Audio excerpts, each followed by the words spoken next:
2023년 12월 28일 화요일 아침 8시 8분을 지나고 있습니다. 오늘 대단히 늦어졌습니다. 죄송합니다.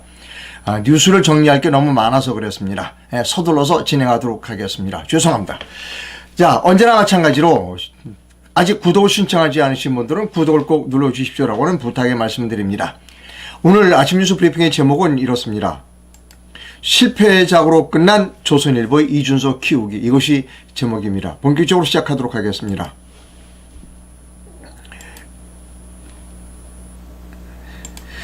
이준석이 어제 탈당을 선언했습니다.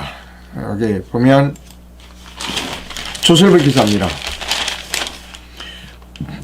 이준석 국민의힘 전 대표는 서울 노원구 상계동의 한 식당에서 기자회견을 열어 탈당과 신당 창당을 선언했습니다.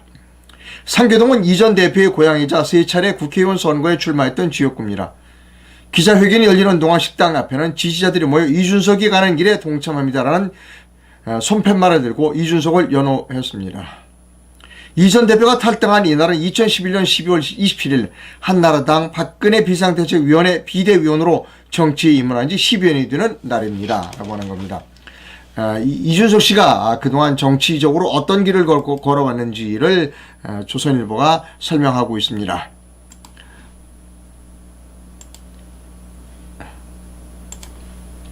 (12년) 정치 이력이 이렇게 되어 있다는 겁니다. 한나라당 비대위원으로 임명이 됐고 노원병에서 출마해서 낙선했고 최순실 국정농단 사건에 바른정당으로 합류했고 국민의힘 당대표로 선출이 됐고 당대표직을 산실했고 그 다음에 어제 국민의힘을 탈당하고 신당 창당을 선언했다는 겁니다. 이준석의 어제 탈당 그리고 신당 선언 창당하겠다는 선언과 관련하여 가장 가슴 아파하는 매체가 조선일보입니다. 조선일보가 조선일보에 이렇게 글을 썼습니다.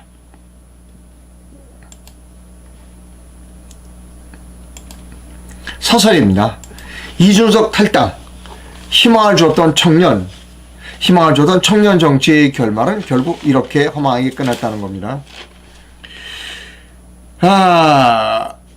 이준석 대표가 결국 탈당했다. 신당을 만들어 내년 총선에 도전하겠다고 한다. 불과 2년 반 전 많은 국민이 기대를 안고 당대표 올랐던 그가 당을 비단하면서 떠났다. 그렇게 뒤에까지 많은 우여와 곡절이 있었지만 이전 대표가 낡고 고인 정치의 변화를 가져올 것으로 기대했던 국민에게는 많은 실망과 아쉬움이 있다는 겁니다. 우여곡절이 많은 우리 정치 역사에서도 대선을 함께 치러 승리한 정당이 대통령과 당대표가 이렇게까지 노골적으로 원수가 되는 경우는 없었다. 대선 승리 정당인데 축제 분위기가 며칠도 거의 없이 매일 불화였다. 지금 대통령 국정에 대한 부정이 긍정이 두 배나 되는 국민의힘 평가는 이런 피로감이 반영된 결과이기도 하다. 국정을 책임지게 되는데도 국민보다는 자신들이 감정을 앞세운 충돌이 끊임없이 벌어지는데 좋은 평가를 할 국민이 없을 것이다 라고 하는 조선일보의 사설 내용입니다. 저는 조선일보 사설 내용에 반대합니다. 이준석이가 국민의힘에 얼마나 해악을 끼쳤는지는 여러분이 너무나 잘 아실 것입니다. 이준석이를 키운 것은 조중동입니다. 특히 조선일보와 중앙일보가 이준석 키우기에 앞장섰던 사람입니다. 왜 그랬을까요? 자기들이 다루기가 좋았기 때문입니다. 부정선거에 대해서 없었다 이런 얘기도 하고 조선일보와 그리고 중앙일보가 이렇게 다루기 쉬운, 자기들이 관리하기 쉬운 인물이 이준석이었기 때문에 그런 겁니다. 이준석이는 어제 사퇴를 했고요. 탈당을 했고 신당을 만든다고 그러는데, 그러면서 얘기가 뭐냐면 국민의힘과 재개발 없다. 총선 전까지는 국민의힘과 재개발 없다. 제목 보여드릴까요?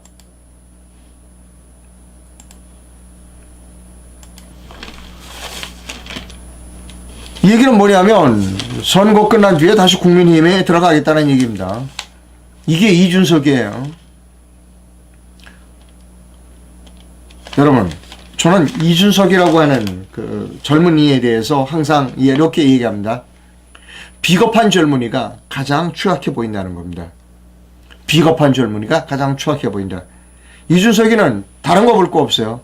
부정선거에 대해서 적극적으로 부정선거 없었다고 사람들을 공격한 사람입니다. 젊은 사람이 자신의 정치 이익을 위해서 사실과 진실을 은폐하고 정치적으로 왜곡했다는 겁니다. 그래서 저는 젊은이가 가장 비겁한 젊은이의 대표적인 인간이 이준석이다. 그 이준석이가 한 행동들을 보면 올바른 그 어린 그 뭐라 그럴까요? 젊은이가 아니다라고 생각합니다. 제 아들과 이준석은 같은 학교로 중학교를 나왔습니다. 학부형으로서 제가 이준석 부모에게 항상 얘기했어요. 이준석 부모가 부모를 이준석 부모께서 아버지가 이준석을 좀 말려라 라고 하는 이야기의 방송을 여러 번 했습니다. 사람은 정치인에게 앞서 인성이 돼야 한다는 겁니다. 인간이 돼야 한다는 거죠. 이준석은 정치인이 되기 전에 인간이 돼야 합니다. 그렇게 된 데는 누가 얘기했죠? 아버지 책임이 크다고. 이준석의 아버지 책임도 크다고 생각합니다.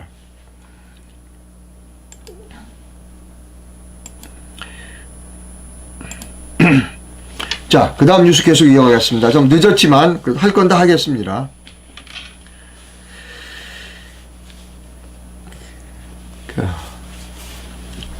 야당이 쌍특검을 하겠답니다. 야당이 쌍특검을 하겠다.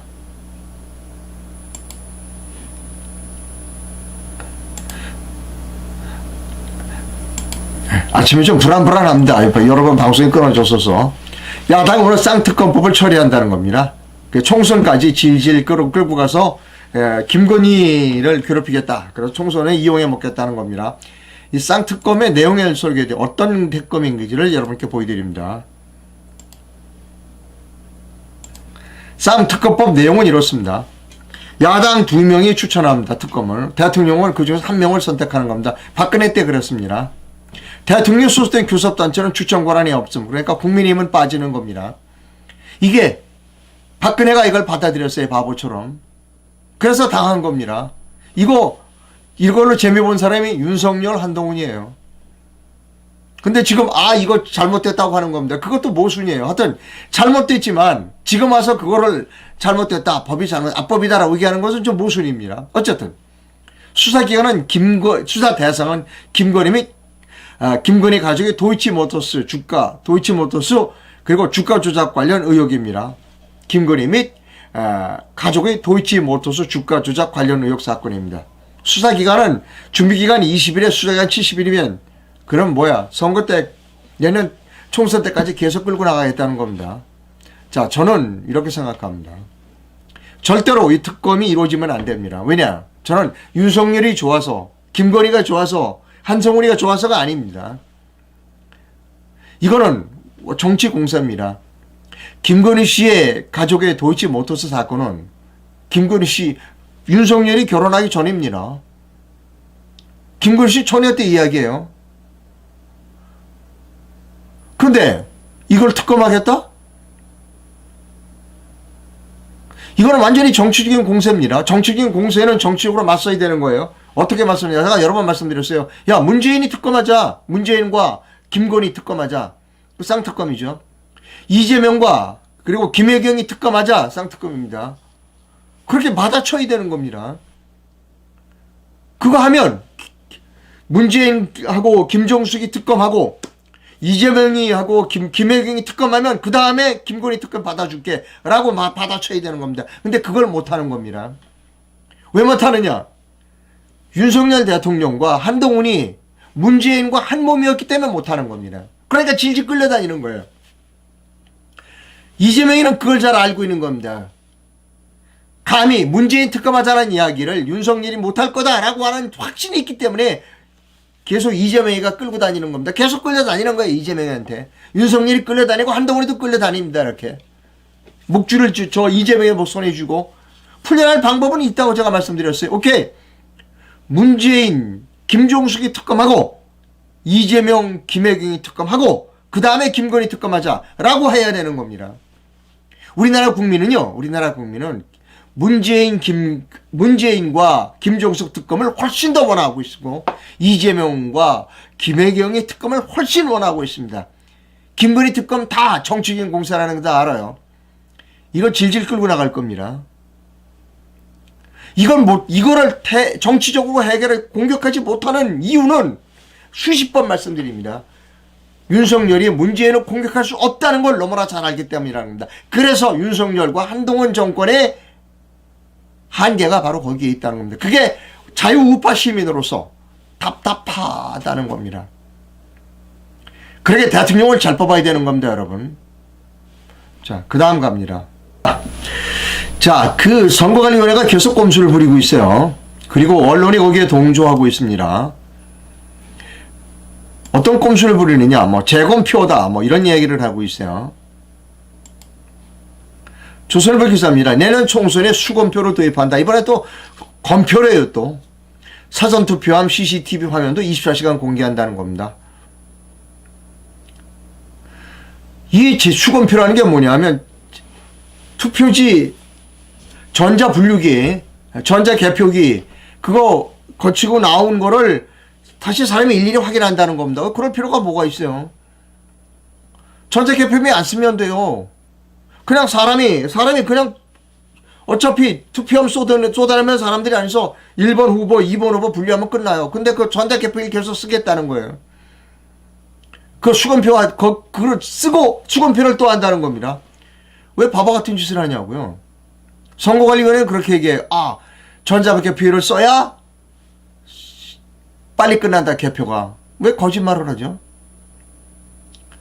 전자개표를 안 쓰면 더 빨리 끝나요. 그리고 개표가 1시간, 2시간 늦게 끝난다고 해서 세상이 뒤집히나요? 전자개표기를 쓰려고 하는 꼼수를 계속 피고 있다는 겁니다.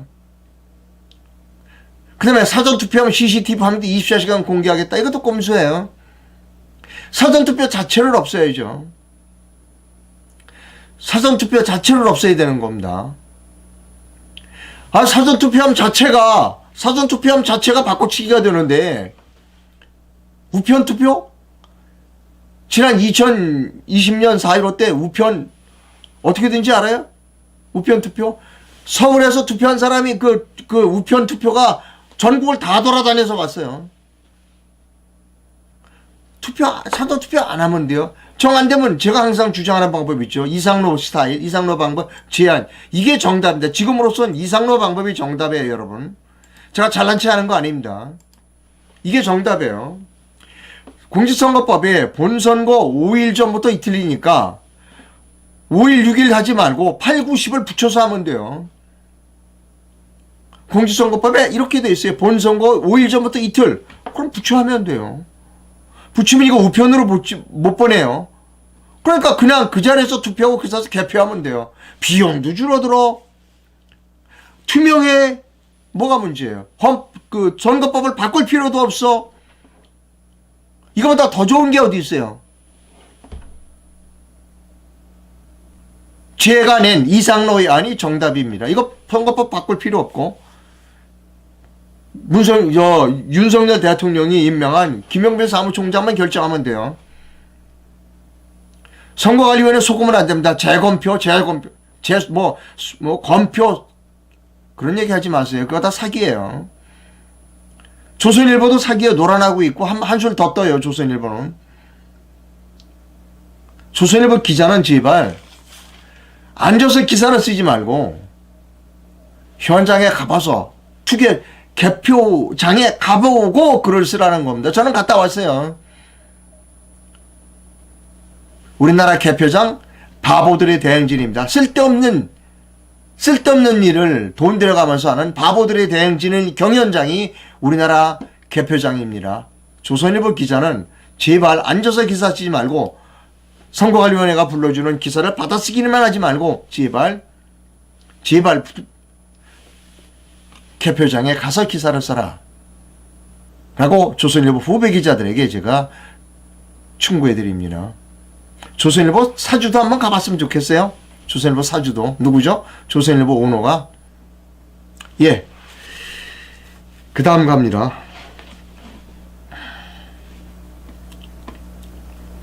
오늘 뉴스가 좀 늦게 시작돼서 좀 생략을 하고 가도록 하겠습니다.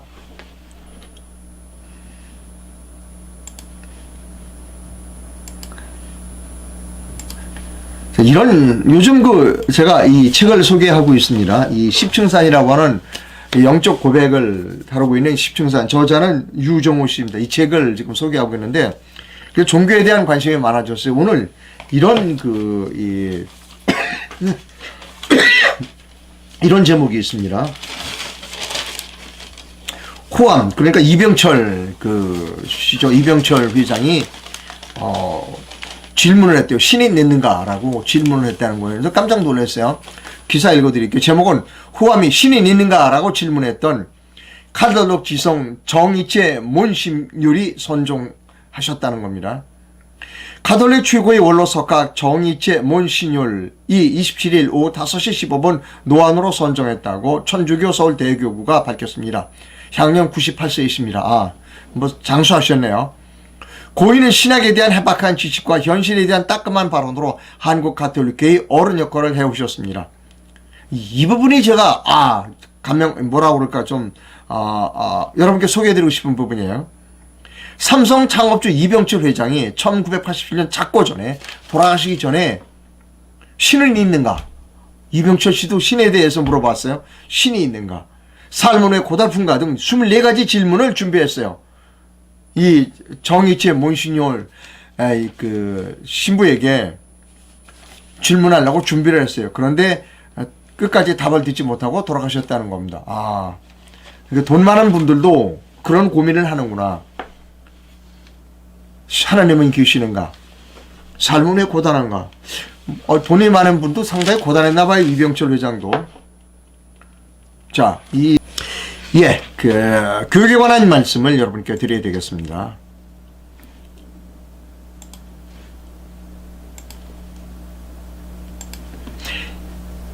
(2028년도에는) 수능의 선택 과목을 없애고 내신 5등급으로 줄인다는 겁니다. 그래서 과도한 경쟁을 막겠다는 겁니다. 제가 말씀드립니다. 왜 이런 바보 같은 짓을 하느냐. 아니, 국가가 왜 대학 입시에 관여를 하냐. 이제 국가가 대학 입시에 관여할 필요가 없어요. 대학이 알아서 하면 돼요. 대학이 수능 성적으로 뽑던, 아니면 부모가 내는 사립학교의 경우 부모가 기여금을 많이 내는 것으로 뽑던, 그건 내버려 두라는 거예요. 왜 우리는 모든 사람들이 다 몇 월 며칠 서울역으로 모여 KTX 타고 부산 가야 돼. 왜 그런 일을 하냐고요. 부산 안 가고 싶은 학생도 있잖아요. KTX 안 타고 비행기 타고 제주도 가고 싶은 학생도 있잖아요. 아니, 학생들 과도한 경쟁을 막는다고 그들이 대학 졸업하고 계속해서 사회에도 경쟁이 없는 사회에서 살 수 있어요? 이런 일을 왜 하느냐. 교육 카르텔들이 이런 일을 하는 거예요. 우리나라에서 가장 교육 카르텔의 수장은 대통령입니다. 윤석열 대통령입니다. 그 다음에는 교육부 장관이고, 그 다음에 교육부 관리고, 그 다음에 학원 선생님들이고, 교육 카르텔들이 없어져야 돼. 그냥 맡기세요. 대학에 맡기면, 대학이 알아서 맡기면 돼. 대학이 초등학교를 나온 사람을 신입생을 뽑던, 중학교를 나온 사람을 뽑던, 간섭하지 마세요. 왜 쓸데없는 간섭을 하고 있냐고요. 교육 카르텔 때문에 그럽니다. 우리나라 교육 카르텔의 수장은 윤석열 대통령, 그리고 교육부 장관, 학원 선생님들. 이거 중요한 거야. 이거 다 배워. 가보세요. 고등학교 가보세요. 학생 25%만 공부가 나머지는 다 자거나 딴짓하고 있습니다. 왜 위선적인 일을 하느냐고요. 왜? 큰 문제입니다. 대한민국은. 교육 때문에 망해요. 교육 카르텔 때문에 망합니다. 여러분. 그 다음 뉴스 갑니다. 아이를 낳으면 금리를 1.6%까지 깎아주면서 5억까지 대출해 주겠다는 거예요. 조선일보 보도입니다. 다른 신문에도 났어요. 제가 이걸 보고 좋은 제도다. 아이 낳으면이 아니라 결혼하면 그러랍니다. 아이 낳으면 결혼하면 주라는 겁니다. 결혼하면 결혼하시죠. 축하드립니다. 자, 5억 대출해 주라는 겁니다. 금리 1.6%에. 금리 1.6%면 대단히 파격적인 겁니다. 결혼할 때 5억 금리 1.6으로 주면 결혼할 사람 많습니다. 그리고 첫째 아이 낳으면 5억 중에서 1억을 탕감해 주라는 겁니다. 부채를. 둘째 아이 낳으면 2억을 탕감해 주라는 겁니다. 그러면 아이 많이 낳을 겁니다. 아주 좋은 제도예요. 아이 낳으면이 아니라 결혼하면 5억을 주라. 결혼하면 5억을 꿔주라는 겁니다. 그리고 첫째 아이 낳으면 1억을 탕감해주고 둘째 아이 낳으면 2억을 탕감해주라. 나머지 3억 남짜리 3억 금리 1.6%인데 뭐. 그러면 아예 많이 날 겁니다. 저를 미친놈이라고 욕할 분이 많다는 거 알고 있어요. 야, 이상훈 너는 아이를 돈 주고 사나? 예. 미친놈이다 라는 비난을 달게 받습니다. 예, 저 미쳤어요. 그럼에도 불구하고 이 미친 방법이 대한민국을 살릴 수 있다라는 겁니다. 가끔은 미친놈 이야기도 들어주실 필요가 있습니다. 그 다음 아침 뉴스 브리핑 계속해서 갑니다. 이런 칼럼이 있습니다.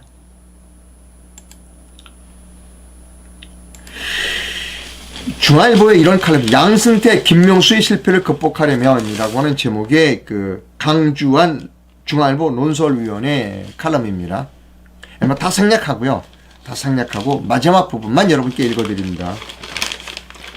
판사는 일반인과 달라서 경쟁이 없이도 최선을 다한다는 가정이 허구로 드러난 만큼 경쟁에 살아나게 하는 변화가 필요하다. 이거 올바른 얘기예요. 판사는 임기가 10년입니다. 재임용 다 100%, 거의 100% 재임용돼요. 그러니까 일 안 하고 경쟁 안 하고 두 번만 연임되면 30년 할먹는 겁니다.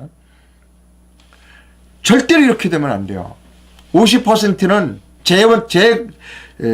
뭐라 그럴까, 임용해서 재임용심사 50%는 탈락시켜야 합니다. 아마 판사 50% 잘라낸다고 그러면 이 사람들이 정신 차려서 재판할 겁니다. 또한 계속 읽어 들어갑니다. 판사를 선출하지 않는 나라에서 법원장은 여론으로 재판하는 여론 재판으로, 판사를 선출하지 않는 나라에서 법원장은 여론 재판으로 선발하는 모순욕식 고쳐야 한다. 상고법원을 능가하는 파격 발상이 없이는 근본 해결이 난망하다. 여기서 상고법원에 대한 이야기를 좀 드립니다.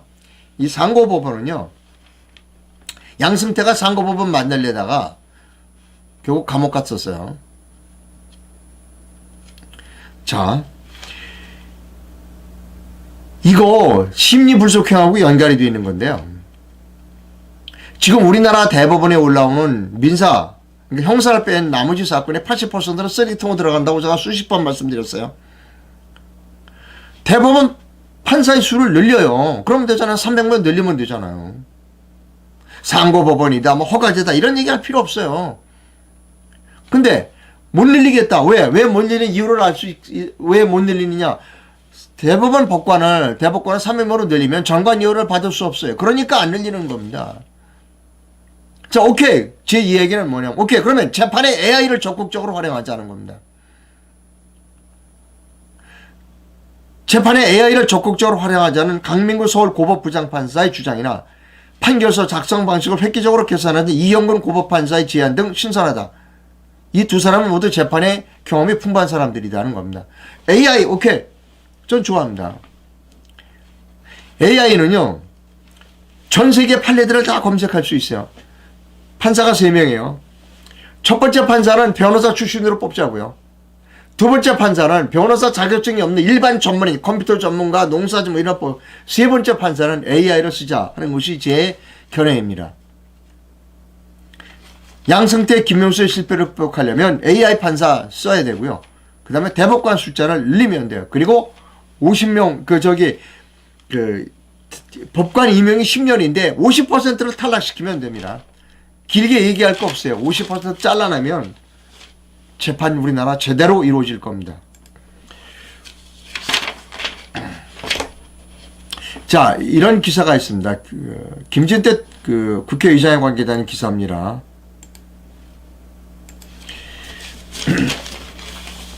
김진표 국회의장이 기시다를 만나서 관동 대지진 학살 진상규명을 요청했다는 겁니다. 예. 자, 여기서 제가 몸담고는 내일로 미래로당에 관한 소식을 전해드립니다.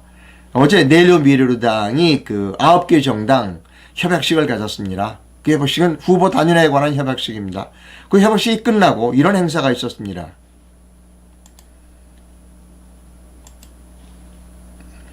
우키시마 연합회 출범식이 있었어요. 여러분, 우키시마호라는 게 뭐냐면 태평양 전쟁이 끝나고 일본의 징용으로 갔던 한국인 노동자들이 환영, 이제 좋았죠. 광복을 맞았으니까 배를 타고 이제 우리나라로 돌아오는, 그러니까 우리나라로 돌아오는 겁니다. 그 징용에서 이제 풀려나서 돌아오는 배에 탔던 그 상당히 많은 2,000명 정도 되나요? 그 노동자들이 탄 배가 내부에서 폭파가 이루어졌어요. 그래서 수많은 사람이 희생됐습니다. 여러 가지 규명되지 않은 여러 가지 것들이 있어요. 그냥 일부러 폭파시켰다는 이야기도 있고. 어쨌든 수많은 한국의 젊은 노동자들이 희생됐어요. 지금도 물에 갇혀 물 수장되어 있습니다. 우리나라 정부는 어쩐 일인지 여기에 대하여 전혀 관심을 갖고 있지 않습니다. 그래서 우리 내일로 미래로 당해서 후원을 해서 이 우키시마 피해자들, 그 가족들, 또 관련자들이 재단 법인을 만들었습니다. 어제 내일로 미래로 당의 9개 정당 협약식이 끝난 뒤에 우키시마 연합회가 출범했습니다. 저희 내일로 미래로 당은 앞으로 우키시마 진상규명조사 특위를 구성할 그런 생각을 가지고 있습니다. 어제 말씀드렸듯이 어제 내일로 미래로당이 주관하는 9개 정당 9개 정당 협약식이 있었습니다. 협약식 끝나고 여러 정당 대표들이 기념 촬영을 하는 모습입니다. 자, 어제 9개 정당 협약식에 외부 초청 인사가 두 분이 오셨습니다. 지난 대선 후보이셨고, 그리고 국회의원을 하셨고, 그 다음에 자유총연맹 총재이셨던 김경재 총재께서 오셔서 축사를 해주셨습니다. 의원이고요. 어제 양자 의원은 오셔서 반도체 산업의 중요성에 대해서 한 1시간 동안 강연을 했습니다. 예, 감사하고요. 감사합니다. 예, 저희 내일로 미래로당이 어제 협약식을 했고요. 협약식의 주요 내용은 내년 4월 10일 총선에서 후보를 단일화한다는 겁니다. 여러 번 말씀드렸습니다. 지역구 단일화 방법과 그 다음에 비례대표 단일화 방법에 대해서 여러 번 말씀드렸습니다. 오늘은 생략하기로 하고요. 어제의 내일로 미래로 당에서 주관했던 9개 정당 협약식, 그러니까 후보를 단일화하는 협약식이 유튜브를 통해서 중계되는 과정을 유튜브를 통해서 중계가 됐고요. 여러 개 매체에서 중계가 됐습니다. 그걸 보시고 내일로 미래로당에 후원을 해주신 분이 몇 분 계십니다. 상당히 뭐라 그럴까 기대가 많으신 것 같아요. 그분들에게 대단히 감사하고요. 내일로 미래로당의 어제 협약식 전에 우리 내일로 미래로당에 제안이 들어왔습니다. 자기네 당을 흡수 통합해 주십시오. 내일로 미래로당에서 흡수 통합해 주십시오라고 하는 제안이 들어왔습니다. 그래서 내일로 미래로당은 앞으로도 계속해서 다른 당을 흡수 통합하고, 그리고 또 정책 연대뿐만 아니라 후보 단일화를 통해서 세력을 키워나가도록 그렇게 하겠습니다. 내일로 미래로.org에 접속하셔서 당원에 가입해 주셨으면 감사하겠습니다. 어제 당원에 가입해 주신 분도 중계방송을 보면서 당원에 가입해 주신 분도 있습니다. 후원해 주신 분도 있고요. 너무너무 감사하다라고 하는 겁니다. 저는 후원을 받을 수 없지만 내일로 미래로 중앙당은 후원을 받을 수 있습니다. 여기 농협 계좌가 있습니다. 여러분 많은 후원 부탁드립니다. 내일로 미래로 당은 커나갈 겁니다. 자꾸 세력을 이렇게 키워나갈 겁니다. 많은 분들이 그거 저겠어 라고 하지만 됩니다. 됩니다. 의지를 가지고 뚝심 있게 밀고 나가겠습니다. 내일로 미래로 당은 부정선거 척결에 가장 앞장서 있습니다. 어제 사진 한번 다시 한번 보내드릴게요.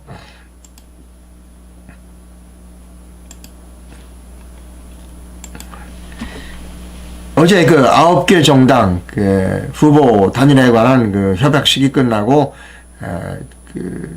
단체 사진을 찍을 때 이렇게 응답하라 4.15 부정선거 범죄 수사에 침묵하는 윤석열 이런 팻말을 들고 얼른 돌아와서 같이 사진을 찍으신 분이 있습니다. 우리 내일로 미래로 당이 부정선거 척결에 가장 앞장서 있는 당이다라고 하는 것을 여러분께 계속해서 말씀드립니다.